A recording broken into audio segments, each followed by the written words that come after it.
चुनावी रुझानों के इस विश्लेषण में स्वागत है। देश का राजनीतिक नक्शा आज सचमुच बहुत तेजी से पलट रहा है।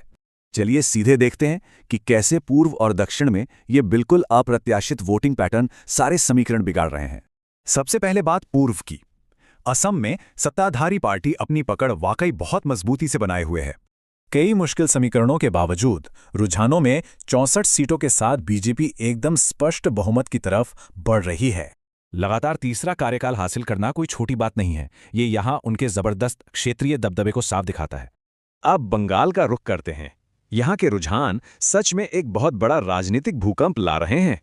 शुरुआती अनुमानों के बिल्कुल उलट मौजूदा आंकड़े सत्तारूढ़ दल के मजबूत वोट बैंक में भारी सेंधमारी दिखा रहे हैं।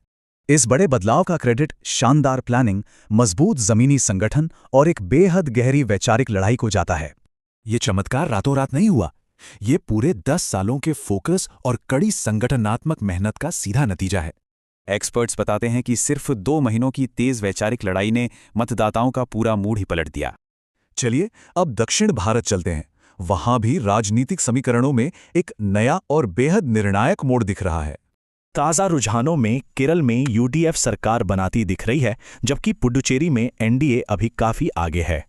लेकिन सबसे बड़ा और सच में हैरान करने वाला उलटफेर तो इस वक्त तमिलनाडु की राजनीति में हो रहा है। आंकड़े बिल्कुल चौंकाने वाले हैं। सोचिए, सत्तारूढ़ पार्टी डीएमके खिसककर सीधे तीसरे नंबर पर आ गई है।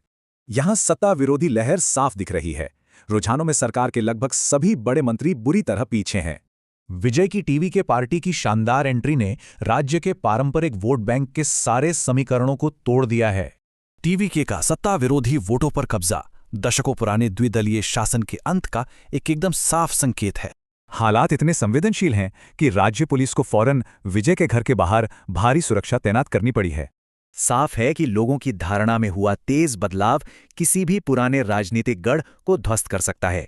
अब जाते जाते सबसे बड़ा सवाल, क्या ये अचानक हुए उलटफेर सिर्फ एक अपवाद हैं या भारतीय राजनीति का नया नॉर्मल?